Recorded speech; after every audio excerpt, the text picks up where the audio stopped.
কয়টা রোজা করছ? আমি তো ছোট মানুষ, প্রতিদিন 2টা কইরা করি, একটা রোজা বেশি বড় হয়ে যায়। হ, আমারও তো তাইলে 2টা কইরে হয়।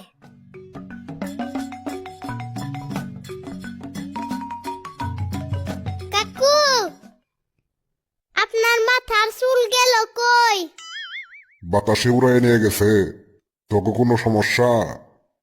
সমস্যা নাই, এমনি কইলাম আর কি। উনি মনে হয় প্রতি সপ্তাহে মাথা শেভ করে। হ্যাঁ হ্যাঁ, হইতে পারে। শেভ না করলে তো চকচকা হয় কেমনে?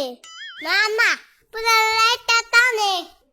উনারে রাইতে কিসে টানে? আমি শুনছি রাইতে ভূতে চুল ধরে টানে, তাই চুল নাই। চলো বাড়িতে চলে যাই, যদি এখনই রাত হয়ে যায়। আরে না, একটু আগেই তো সকাল হইলো, এখন মনে হয় 10টা বাজে। তোমার কাছে কি ঘড়ি আছে? না, আমার কাছে ঘড়ি নাই। তাইলে কেমনে কইলা? অনুমান করে কইলাম।